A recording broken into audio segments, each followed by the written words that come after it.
Vamos então dar continuidade aos nossos estudos e hoje nós vamos tratar do procedimento sumário e também do procedimento sumaríssimo. Eu vou gravar em duas etapas, justamente para não acontecer o que aconteceu na semana passada, que o vídeo era muito longo e acabou tendo problema na hora de conseguir postar na sala virtual.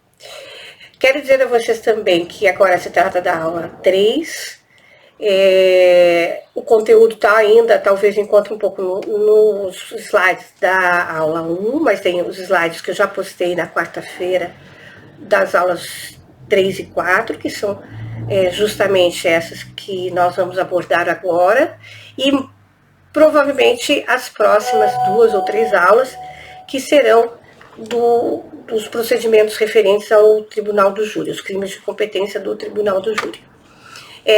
Eu quero também lembrá-los que, a pedido da turma, eu acabei criando um canal no YouTube e peço que se inscrevam, quem quiser participar, até para que eu vou postar lá, por enquanto só estou postando as aulas de Direito Processual Penal, mas vou postar também as aulas de Execução Penal e para os meus alunos da 10ª fase, que eu tenho 3 turmas esse semestre. Então, fica as aulas postadas na sala virtual, no Google Classroom, e também no YouTube, ok?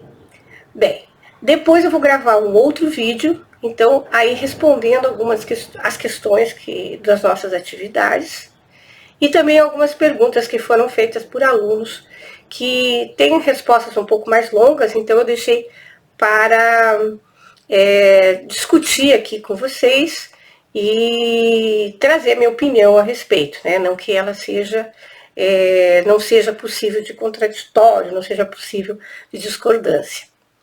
Então vamos lá. Hoje nós vamos abordar o procedimento comum sumário. A gente viu já e vem vendo nessas aulas todas que os procedimentos do Código de Processo Penal, eles se iniciam com o procedimento ordinário, que em tese seria o procedimento, a regra do procedimento, aquele mais amplo, que apresenta o maior benefício para as testemunhas, para a defesa do acusado, melhor dizendo. Mas existem situações em que a lei prevê outros tipos de procedimentos, e também nós já vimos isso na primeira aula, que variam de acordo com a pena máxima aplicada àquele delito. Desculpem a minha voz, eu estou um pouco gripada, espero que não seja coronavírus. Nós iniciamos hoje a partir do artigo 531 do Código de Processo Penal. A primeira parte do procedimento ordinário, que nós já estudamos, que é a primeira peça do processo, a denúncia ou a queixa, ela se aplica também ao procedimento sumário. Então aqui não há nenhuma mudança em relação a isso. O procedimento sumário também vai começar com uma dessas duas peças. Vai existir ali a resposta, ali vocês viram que nós comentamos a citação do acusado para apresentar resposta, e não sendo aquela resposta motivo de absolvição, tendo o processo que continuar, então o juiz receberá formalmente a denúncia e dará andamento ao procedimento com a designação de audiência de instrução e julgamento. A gente viu que no procedimento ordinário, então nós teríamos essa primeira etapa, e lá, aí a partir do artigo 531, é que há uma divergência em relação do procedimento sumário com o procedimento ordinário. Por quê? Porque aí há uma previsão legal explícita no Código de Processo Penal, onde exige o legislador que a audiência de instrução e julgamento seja realizada no prazo máximo de 30 dias. Essa audiência, por se tratar de um procedimento menos complexo, um procedimento mais simplificado, justamente porque o crime que aqui está se julgando é um crime em que a pena em abstrato prevista não é superior a 4 anos, então entende-se que é um crime de médio potencial ofensivo, a audiência é una, justamente para celeridade, para se resolver essas questões, e nesse único ato deverão então ser ouvidas a declaração do ofendido, a aquisição das testemunhas arroladas pela acusação e pela defesa. Aí, ressalvando-se o disposto no artigo 222 do CPP, além do esclarecimento dos peritos, as acariações, o reconhecimento de pessoas e coisas e, no final, como último ato, idêntico ao procedimento ordinário, o interrogatório do acusado, partindo-se, então, para o debate entre as partes, que seriam apresentações das alegações orais. Então, observem que,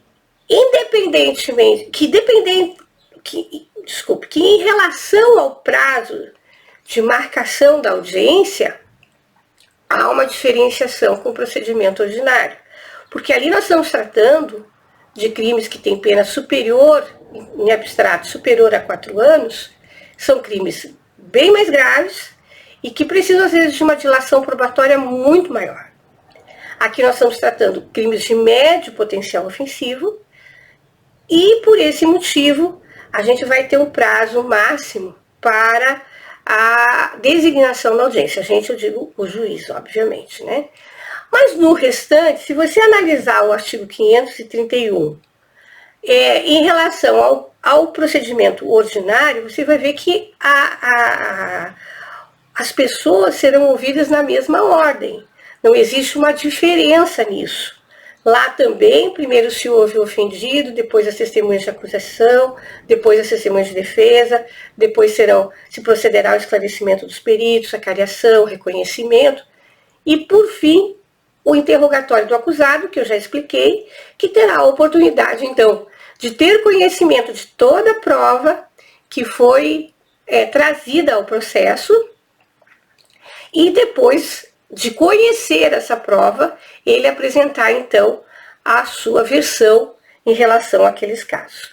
Aqui, da mesma forma, o que muda é o prazo de designação da audiência. Há outro fator que também muda, e eu fiz isso uma remissão na aula passada, e que se encontra no artigo 532, que é em relação ao número de testemunhas que serão ouvidas.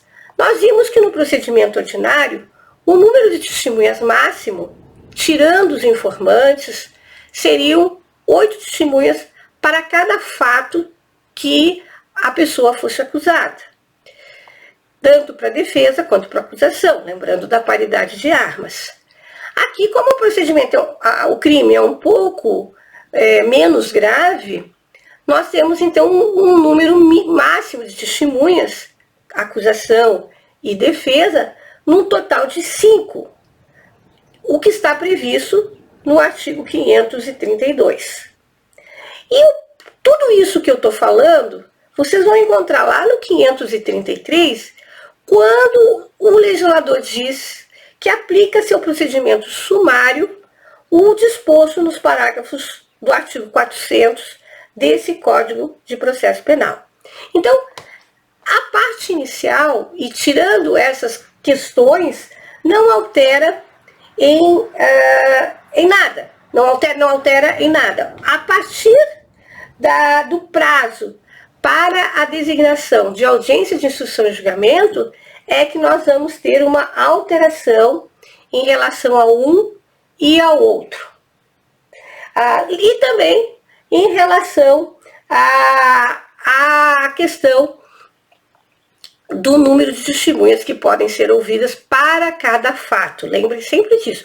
Não é o número de testemunhas total. Se o réu está sendo acusado de mais de um fato, ele tem direito de arrolar o número máximo de testemunhas para cada fato que ele quiser provar a sua inocência.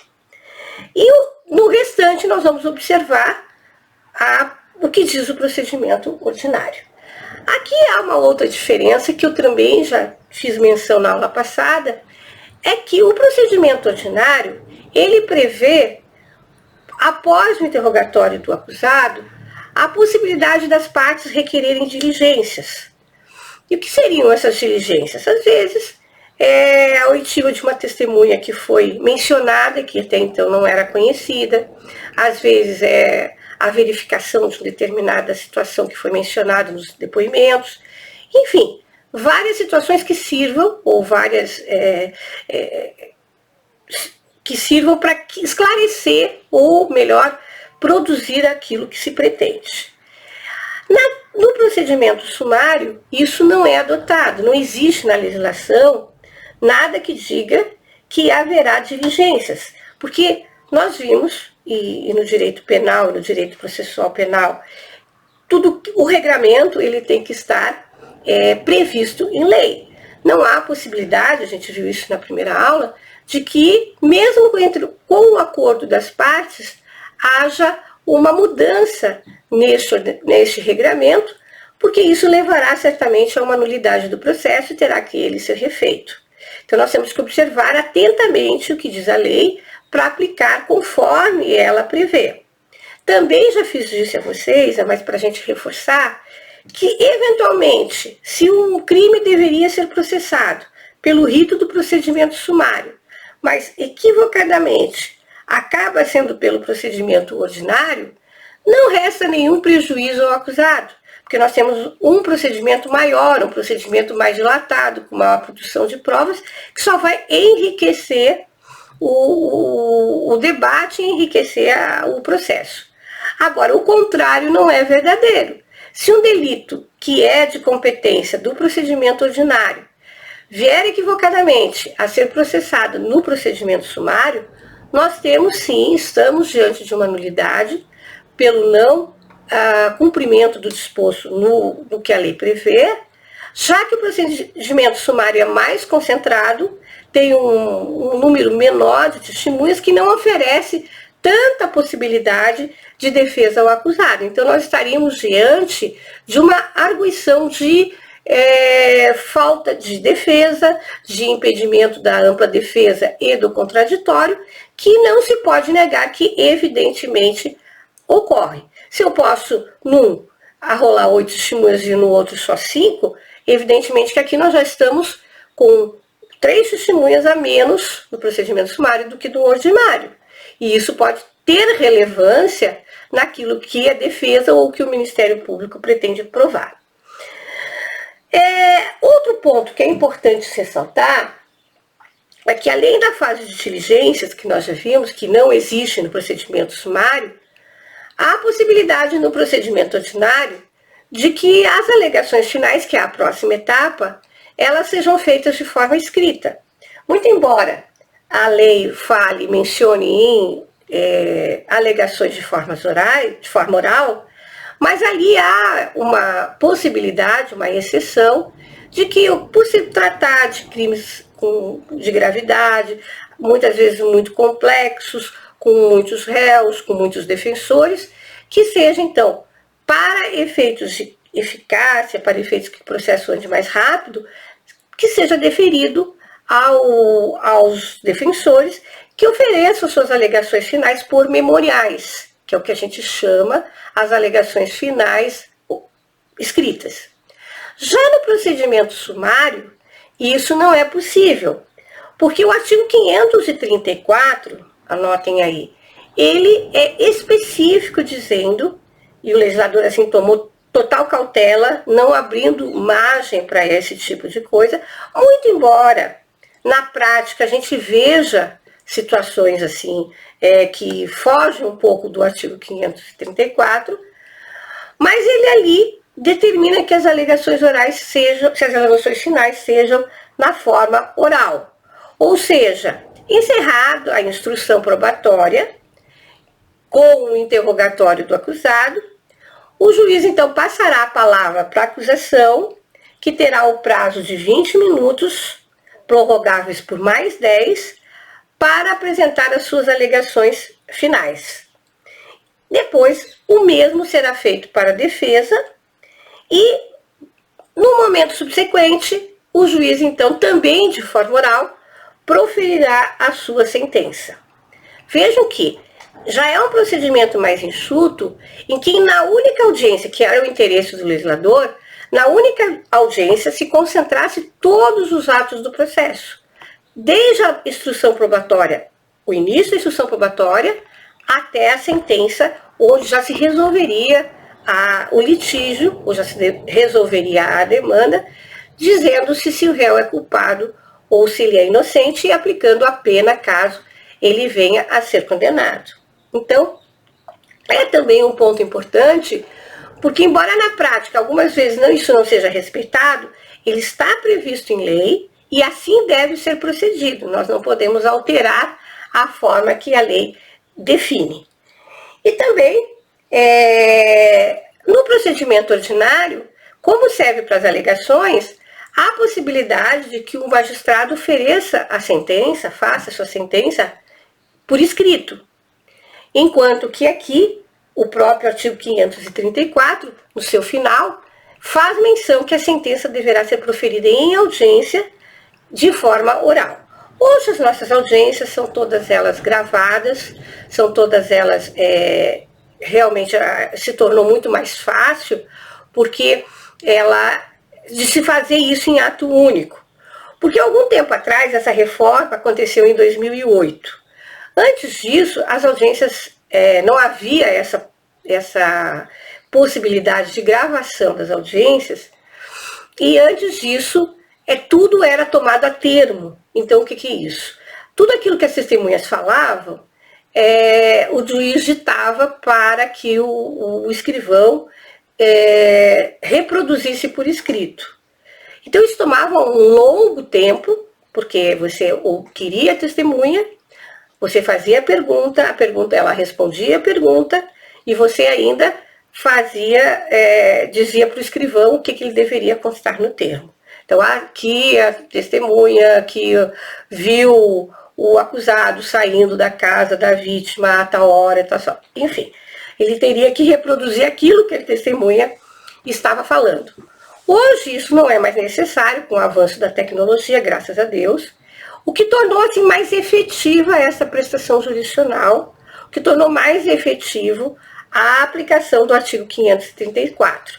Por quê? Porque anteriormente, quando tudo era tomado a termo, quando tudo era feito por escrito, às vezes um processo de cunho sumário, de rito sumário, você tinha 5 testemunhas, mas tinha vários réus, você ouvia tantas pessoas e tomava tanto tempo fazer esse procedimento de colher a informação e depois transferir ela na forma escrita, que não dava tempo, às vezes, eu chegava no final da tarde e a pessoal estava muito cansado, os profissionais estavam muito cansados e acabavam optando por alegações finais escritas e alegações finais orais. E sentença escrita também, desculpe. Hoje isso já não há um problema, porque, como eu falei, com a audiência gravada, vocês vão ter o vídeo, conforme vocês estão me vendo, e nesse vídeo vai estar nos autos, com o depoimento de todas as testemunhas, sem necessidade de ser reescrito. Vocês vão ter as alegações finais pelos advogados e pela acusação também em vídeo, e também o juiz usará a mesma metodologia para proferir a sua decisão. Constando no termo de audiência, que a gente viu que sempre existe um termo de audiência, o que aconteceu durante a audiência e também a parte dispositiva da decisão. Então, se ele foi condenado, se ele foi absolvido e se ele foi condenado, há quantos anos, em que tipo de regime e outras situações que estão ali na parte dispositiva da sentença. É importante observar, então, que isso, sem dúvida nenhuma, hoje é muito mais rápido e se procura que o artigo 534 seja cumprido, então, rigorosamente. Aqui diz o parágrafo 1º que, havendo mais de um acusado, o tempo previsto para a defesa de cada um será individual. Acho que não existe dificuldades nessa interpretação, porque a acusação é única, né? Só o acusador ele vai falar em nome do Estado, ele vai falar em nome, naquele tempo previsto, em nome de todos os acusados, Mas se tiverem defensores diferentes, cada defensor terá o prazo de 20 minutos, prorrogáveis por mais 10, para defender o seu cliente. Então, mais uma vez, a gente verifica o cuidado com a ampla defesa e com o contraditório. Surgindo a figura do assistente da acusação, acredito que você já tenha estudado isso no semestre passado, que é aquela situação em que a vítima, através de seu representante legal, ingressa nos autos com a concordância do Ministério Público e a homologação judicial para atuar junto com o Ministério Público na acusação. Então, havendo assistente da acusação, hoje um pouco mais comum, mas há pouco tempo nem tanto, haverá também a oportunidade deste se manifestar, também trazendo as suas manifestações finais, e ali será concedido a ele o prazo, então, de 10 minutos, prorrogado-se por igual tempo do tempo de manifestação da defesa. Isso lá está no parágrafo 2º do artigo 534. Então, a princípio, um processo que não tem assistente à acusação, fala o Ministério Público e depois falam as defesas. Se tiver assistente da acusação, fala o Ministério Público, o assistente da acusação e depois o juiz passa a palavra aos defensores. E nessa ordem, encerrados os debates, ele passa a proferir a sua decisão. Observem que o legislador também tomou cuidado, já que se tratam, como já falei, crime de potencial ofensivo médio, de dar celeridade efetiva a esse procedimento. E então ele fixou uma regra dizendo que nenhum ato será adiado, salvo quando imprescindível a prova faltante, determinando o juiz a condução coercitiva de quem deva comparecer. Bem, o que significa isso? A regra é que a audiência deve ser única, deve ser uma só. Nessa única audiência já se resolverá aquela situação, já se resolverá aquela acusação. Então, se tomará toda a prova, se colherá toda a prova que foi requerida pelas partes, será ali produzida, parte-se para os debates orais e parte-se então para a conclusão, que é com a sentença do magistrado. Agora vamos supor que uma testemunha da acusação, que é impreterível a sua oitiva, que é imprescindível a sua oitiva, ela por motivo não compareça, não, simplesmente foi intimada, mas não compareceu. O que a lei prevê? É claro que a gente sabe que daria uma nulidade se a gente atropelasse o rito. Ou seja, não, a testemunha de acusação não veio, mas eu já vou ouvindo as testemunhas de defesa e aquela ali fica para uma outra oportunidade.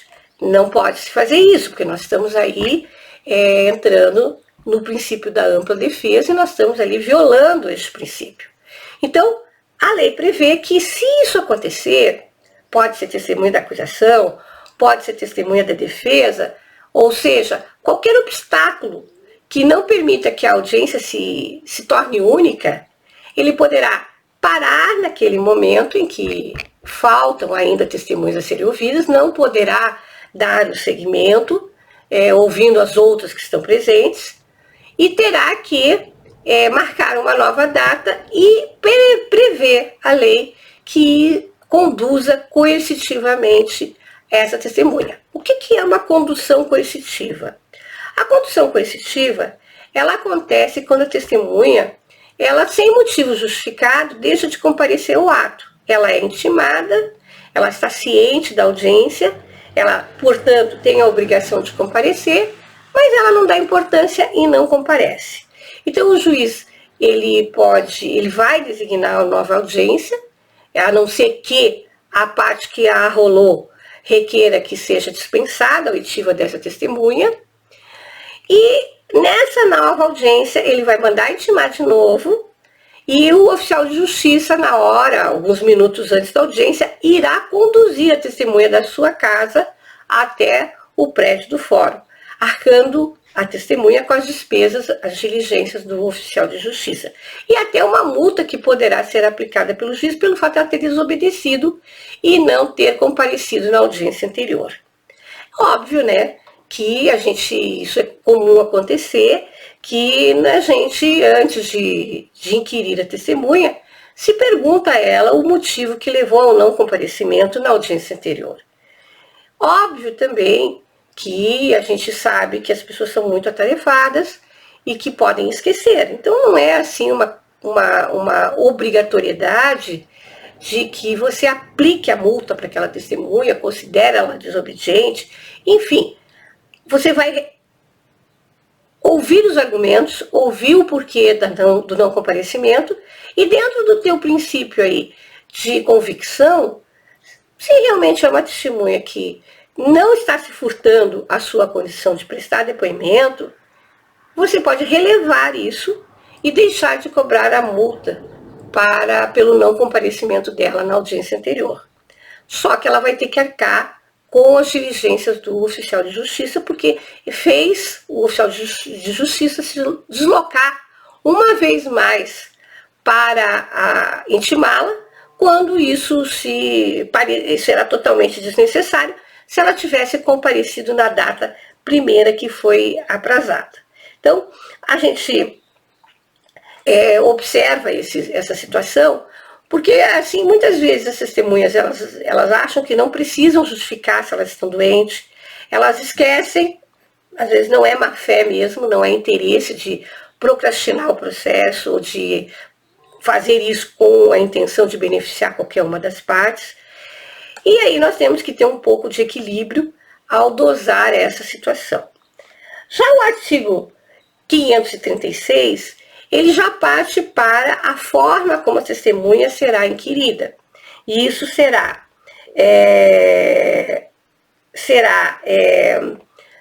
está previsto também no procedimento ordinário para como ela deve proceder. Então, o artigo 531, ele diz assim: a testemunha que comparecer será inquirida, independentemente da suspensão da audiência, observada em qualquer caso a ordem estabelecida no artigo 531 deste Código. É isso que eu quero fazer menção. Ela vai, se for testemunhas da acusação, forem 5, aí a de número 3 não veio, mas a número 4 e a número 5 veio, não, nada impede que o juiz ouça a primeira, a segunda, a quarta e a quinta e designe uma nova data para ouvir a terceira. Porque são todas testemunhas do mesmo lado, que é da acusação. O que ele não pode, que acarretaria nulidade, é ele esquecer a número 3, deixar a número 3 para ouvir em uma data posterior, ouvir todas as de acusação e ouvir todas as de defesa que estão presentes. Então, quando nós temos pendente ainda a oitiva de uma testemunha, que é da parte contrária da acusação, nós não podemos já adentrar na prova da defesa, porque nós estamos causando uma nulidade evidente e um cesseamento de defesa evidente ao acusado. Bem, o 537 é um artigo revogado. Diz o artigo 538, nas infrações penais de menor potencial ofensivo, quando o juizado especial criminal encaminhar ao juízo comum as peças existentes para a adoção de outro procedimento, observar-se-á o procedimento sumário previsto nesse capítulo. Então, quis dizer o legislador, e nós vamos ver, que nós vamos entrar aí no procedimento sumaríssimo, que é aquele dos crimes de menor potencial ofensivo e que está previsto na Lei 9.099 de 95. Existem situações ali na Lei 9.099 de 95 que o processo muitas vezes tem que sair daquele procedimento e tem que ir para outro procedimento que amplie a possibilidade de defesa. Então, entende o legislador que ele não vai sair do procedimento sumaríssimo e vai direto para o procedimento ordinário. Entende o legislador que, uma vez não sendo possível a instrução do processo nas causas de pequeno potencial ofensivo no rito do procedimento sumaríssimo, isso deverá o magistrado adotar a regra do procedimento sumário. E isso é importante, pessoal, por quê?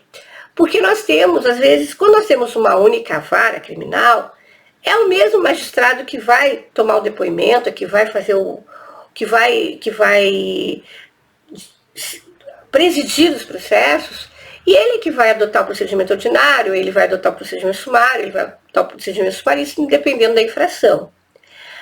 Mas existem comarcas em que há a especialização do juizado especial, onde há uma vara que só tramita processos de pequeno potencial ofensivo, que é o juizado especial criminal. Então, tem coerência com o que diz o artigo 538, quando ele diz que o juiz encaminhará as peças para o juízo competente para que se proceda à alteração do rito e se passe ao procedimento sumário. E é isso que acontece. Se forem varas distintas, o juiz, então, determina que isso seja encaminhado ao juiz da vara criminal, seria de uma outra unidade, para que ele, então, processe esse feito, uma vez que não há possibilidade no juizado especial criminal. Se todos os processos sejam de pequeno potencial ofensivo, menor potencial ofensivo, ou médio, ou mesmo os de mais grave, sejam todos processados na mesma unidade, seja uma única vara criminal, e ali se decidam todos os procedimentos, aí o juiz no processo vai despachar, dizendo que por aqueles motivos o rito não poderá seguir o sumaríssimo, e vai então transformar aquele processo em rito sumário. Então observem, são situações distintas. Aqui em Rio do Sul, nós temos uma vara da Justiça do Juizado Especial Criminal e nós temos uma vara criminal. Então nós temos que aplicar esse procedimento, essa determinação de que prevê o artigo 538, ou seja, o juiz lá do Juizado Especial, vendo que não tem mais condições de prosseguir com o procedimento sumaríssimo, encaminha ao colega da vara criminal, que é o apto, o competente para aplicar o procedimento sumário e dar continuidade à instrução daquele processo. Bem, são situações assim muito similares, o procedimento sumário é muito similar ao procedimento ordinário. A gente tem que observar então a questão da audiência, o prazo da audiência, o número de testemunhas e também a forma como essa audiência será celebrada, com o término com a defesa e a acusação oral e a sentença também de forma oral, que seria o grande diferencial aqui de ambos os procedimentos. Nós já vamos ver depois que o procedimento sumaríssimo, que é das ações, das infrações de menor potencial ofensivo, ele já tem todo um rito próprio, toda uma mudança de rito, que não é tão semelhante a esses dois procedimentos. Volto a repetir, pessoal. A regra é o procedimento ordinário, porque é aquele mais amplo. A infração de médio potencial ofensivo é no procedimento sumário e a de pequeno potencial ofensivo, então, é no procedimento sumaríssimo. Volto a repetir também, porque é importante, não podemos escolher o procedimento de acordo com aquilo que a gente acha mais correto.